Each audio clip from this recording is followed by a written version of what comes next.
Baik, selanjutnya kami akan mempresentasikan hasil diskusi kelompok kami, kelompok 7, dengan materi strategi pembelajaran berbasis masalah. Kepada pemateri yang pertama, saya persilakan.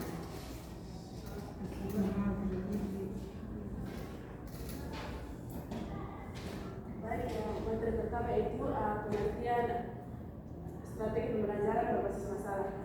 Strategi pembelajaran berbasis masalah adalah metode pembelajaran yang mengajak siswa untuk aktif memecahkan masalah yang ada dalam konteks kehidupan yang nyata dan mencari solusi melalui penelitian, diskusi, dan kolaborasi dengan teman sehingga mampu bekerja dalam tim untuk mencapai tujuan pembelajaran yang baik. Yang berikutnya itu langkah-langkah dalam pembelajaran berbasis masalah. Yang pertama yaitu identifikasi masalah. Identifikasi masalah ini merupakan langkah awal yang sangat penting dalam proses pembelajaran berbasis masalah. Dengan mengidentifikasi masalah secara tepat dan terukur, kita dapat menemukan solusi yang efektif. Yang kedua yaitu penelitian. Kita meneliti secara mendalam masalah tersebut. Yang ketiga, pengembangan solusi. Setelah meneliti, tentu siswa akan menemukan solusi. Dari solusi yang ditemukan, bagaimana siswa melihat apakah solusi tersebut mampu menyelesaikan masalah atau tidak. Yang berikut yaitu presentasi dan umpan balik. Nah, dari identifikasi masalah, penelitian, dan pengembangan solusi, tentu akan adanya presentasi dan umpan balik dari teman-teman sekelas. Yang berikut yaitu refleksi pembelajaran. Pada refleksi pembelajaran ini adalah proses memikirkan kembali pembelajaran yang sudah dipresentasikan untuk memahami apakah yang telah dipelajari. Yang berikutnya yaitu tujuan pembelajaran berbasis masalah. Yang pertama, mendorong pemikiran kritis. Strategi pembelajaran berbasis masalah ini mendorong siswa untuk berpikir kritis. Dengan memahami masalah, siswa diajak untuk menganalisis informasi agar siswa mengambil keputusan berdasarkan bukti yang ada. Yang berikut adalah meningkatkan motivasi dan keterlibatan siswa. Ini dapat meningkatkan motivasi dan keterlibatan mereka dalam pembelajaran. Kita juga memberikan penghargaan dan pujian yang memotivasi. Kita dapat memberikan penghargaan dan pujian yang tepat untuk membangun rasa percaya diri dan memotivasi siswa. Dan kita menghubungkan materi pembelajaran dengan kehidupan nyata dan minat siswa. Yang ketiga, meningkatkan konsep dan mampu berpikir mandiri. Ketika siswa diberikan masalah yang relevan, mereka harus mencari solusi yang memperdalam pemahaman mereka tentang konsep-konsep yang terkait pada masalah tersebut. Dengan begitu, kita mendorong siswa untuk mengambil inisiatif dan bertanggung jawab pada pembelajaran mereka sendiri. Yang berikut yaitu mempersiapkan siswa untuk dunia nyata. Jadi, pada bagian ini selain siswa mempelajari materi akademik, siswa juga perlu mengembangkan keterampilan yang relevan dengan dunia nyata. Contoh pada kita sekarang yaitu yang kita pelajari sekarang adalah untuk mempersiapkan kita untuk menghadapi kuliah kerja nyata atau praktek kerja lapangan. Yang berikut yaitu membangun keterampilan pemecahan masalah. Dengan menghadapi masalah nyata, siswa diajak untuk mengembangkan keterampilan pemecahan masalah. Siswa dapat merancang strategi dan mencari solusi yang baik. Sekian dari saya, terima kasih.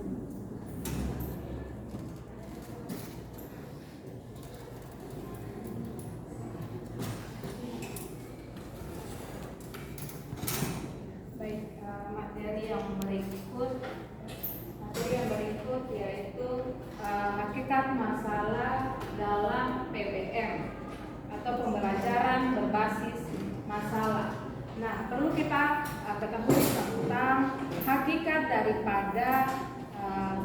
pembelajaran berbasis masalah.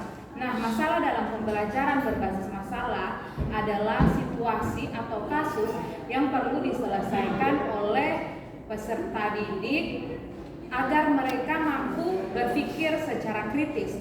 Nah, tujuan daripada hakikat masalah dalam pembelajaran berbasis masalah yaitu agar siswa mampu berpikir kritis, berpikir secara analitis, dapat mengidentifikasi masalah, dapat berpikir secara sistematis dan juga logis. Untuk agar siswa ini mampu menemukan alternatif pemecahan masalah dengan eksplorasi data secara empiris agar mereka mampu mengembangkan bakat dan juga pemikiran mereka secara rasional. Nah, yang berikut kita dapat melihat tentang jenis-jenis daripada hakikat masalah ini. Ya, jenis yang pertama yaitu konteks nyata. Yang pertama yaitu konteks nyata. Konteks nyata ini merupakan pembelajaran berbasis masalah di mana sesuai dengan relevan atau kehidupan nyata. Jadi contoh daripada jenis konteks nyata ini yaitu seperti masalah lingkungan. Nah, ini siswa dituntut untuk mengidentifikasi dan menganalisis tentang apa yang menyebabkan masalah lingkungan. Misalkannya seperti polusi udara, pencemaran lingkungan, adanya globalisasi, pencemaran air, limbah, dan lain sebagainya. Nah, siswa dituntut untuk dapat memecahkan masalah dan mencari solusi bagaimana mereka mampu membuat suatu bukti nyata dengan mengadakan ramah lingkungan, menanam pepohonan yang hijau, dan lain sebagainya. Yang kedua yaitu masalah sosial. Jadi masalah sosial ini siswa harus mencari solusi dan memecahkan masalah mengenai masalah yang ada dalam lingkungan sosial. Contoh masalahnya itu seperti kemiskinan, kemudian ketimpangan gender, dan kekerasan dalam rumah tangga. Siswa ini harus meneliti dan mencari solusi kira-kira apa yang harus mereka lakukan agar mereka mampu menolong orang-orang yang tertindas. Kemudian masalah kesehatan. Siswa harus mengidentifikasi dan mencari solusi tentang masalah apa saja yang ada dalam lingkungan kesehatan masyarakat. Misalkan seperti masalah-masalah yang ada dalam kesehatan seperti obesitas, penyakit menular, kemudian disabilitas atau orang-orang yang memiliki latar belakangan yang tidak mampu atau kurang baik. Jadi mereka harus membuat suatu tindakan nyata dengan mereka mungkin menggalang dana atau membuat proposal untuk menolong orang-orang yang memiliki masalah dalam kesehatan. Kemudian masalah ekonomi. Masalah ekonomi ini siswa dituntut untuk mereka dapat mengidentifikasi dan mereka mencari solusi tentang masalah ekonomi yang ada dalam lingkungan masyarakat. Misalkan seperti pengangguran, kemudian ada ketimpangan ekonomi, kemiskinan, dan lain sebagainya. Siswa dituntut untuk mereka dapat menganalisis kira-kira apa saja yang mempengaruhi faktor masalah dalam ekonomi ini, guna mereka mampu mencari solusi dan melakukan pemecahan masalah secara rasional. Yang berikut yaitu model pembelajaran berbasis masalah. Nah, ini model pembelajaran yang digunakan dalam strategi pembelajaran berbasis masalah.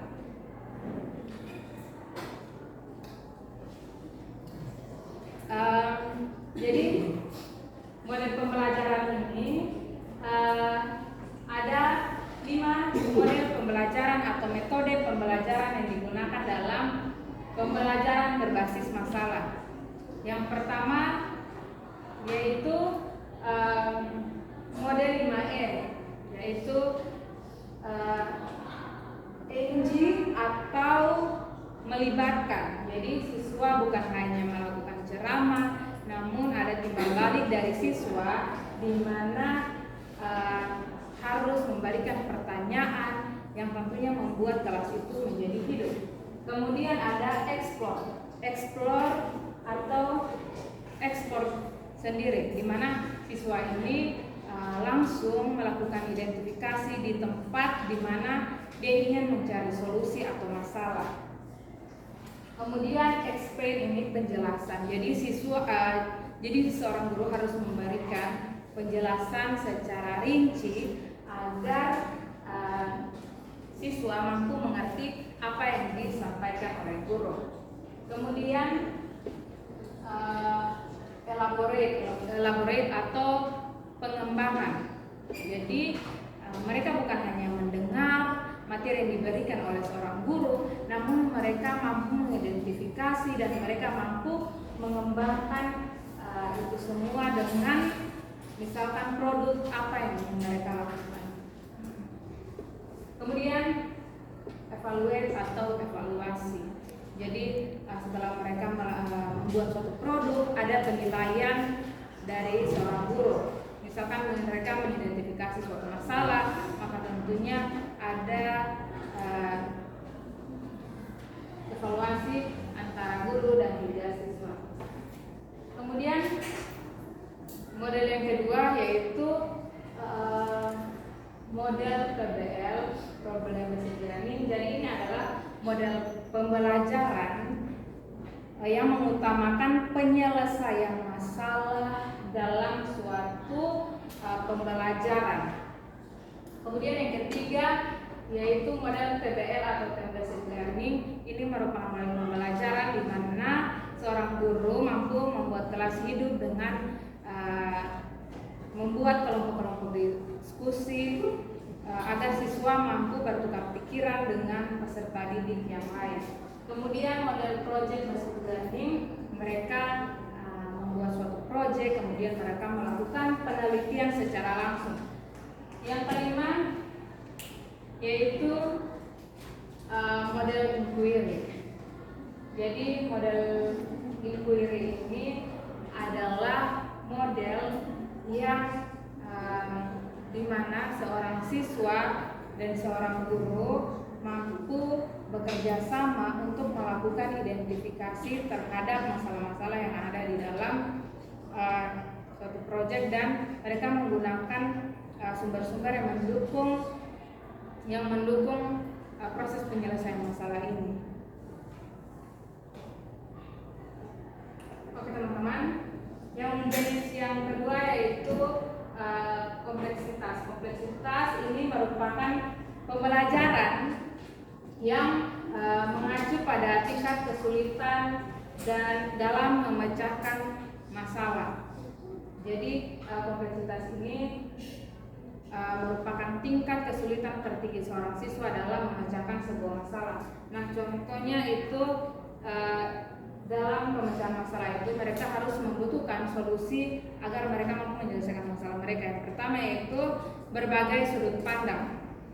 Jadi ada beberapa argumen mungkin dari para ahli atau berbagai sumber. Mereka harus melihat sumber-sumber yang terpercaya atau mereka melakukan wawancara secara langsung agar mereka mampu mengerti tentang penyelesaian strategi pembelajaran berbasis masalah ini.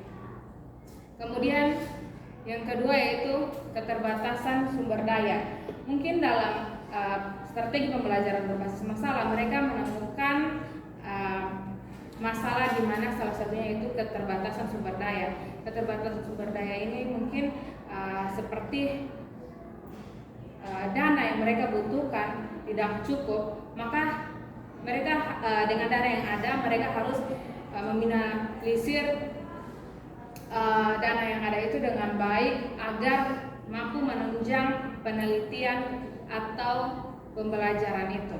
Kemudian tantangan emosional. Nah, dalam pembelajaran berbasis masalah ini tentu tantangan yang mereka hadapi yaitu emosional. Jadi seorang siswa harus mampu mengendalikan emosi mereka, maka perlu ada motivasi dari seorang guru untuk memotivasi siswa agar mereka semakin semangat dan produktif dalam melakukan penyelesaian berbasis masalah ini. Kemudian yang ketiga yaitu multidimensi. Nah, berbicara mengenai multidimensi artinya berbicara mengenai media atau teknologi, ya, di mana pembelajaran itu melibatkan berbagai dimensi dalam pemecahan masalah. Nah, contohnya seperti aspek ilmu pengetahuan. Siswa harus punya pengetahuan yang luas tentang teknologi yang mereka gunakan, teknologi pendukung dalam pemecahan masalah itu. Misalkan seperti informasi dari berbagai sumber, kemudian LCD, kemudian kamera dan lain sebagainya, mendukung dokumentasi atau mendukung proses penyelesaian masalah ini. Kemudian ada aspek etika. Aspek etika itu mereka mampu menggunakan teknologi atau media itu dengan baik. Mereka mungkin dapat menjaga fasilitas yang diberikan agar mereka tidak hilang kepercayaan. Jadi mungkin itu saja yang dapat kelompok kami jelaskan. Selanjutnya kami tutup dan kami persilahkan lagi kepada kelompok 8 untuk mempresentasikan hasil diskusi mereka. Terima kasih.